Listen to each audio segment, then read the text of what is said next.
ఏ దీనికి వెళ్ళినా కూడా కోవిడ్ నుంచి జీతాలు రాలేదు.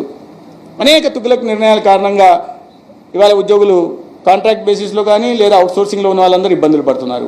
ఇక్కడి నుంచి అక్కడికి, అక్కడి నుంచి ఒక వ్యవస్థలు మారుస్తూ సబ్ సెంటర్లలో ఉంటున్న ఏఎన్ఎంలని ఉండగా ఇక్కడ కొత్తగా ఆరోగ్య మందిర్ కేంద్రం తీసుకొచ్చింది కదా అని చెప్పి కొత్తగా ఏఎన్ఎం తీసుకున్నారు. సబ్ సెంటర్లో ఉన్న ఆరోగ్య ఏఎన్ఎంలకు పని లేదు.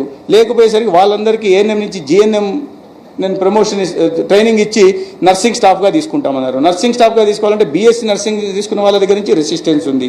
అదేవిధంగా నర్సింగ్ కౌన్సిల్ అనుమతి ఇవ్వాలంటే బీఎస్సీ నర్సింగ్ చేసి ఉండాలా స్టాఫ్ నర్స్గా, వీళ్ళని తీసుకోవడం. అంటే వీటిని అన్నింటినీ ఆలోచించకుండా అప్పటికప్పుడు పీస్ మిల్ మీద ఏ సమయానికి అది అన్నట్టుగా నిర్ణయాలు తీసుకున్నారు. దానివల్ల ఇవాళ ఉద్యోగస్తులు బాధపడుతున్నారు, మంత్రిత్వ శాఖ ఇబ్బంది పడుతూ ఉంది.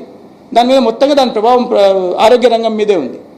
ఈ నిధులను ఎక్కువ మౌలిక సదుపాయాల కల్పన మీద కానీ లేదా డయాగ్నోస్టిక్ ఎక్విప్మెంట్ పెంచడం మీద కానీ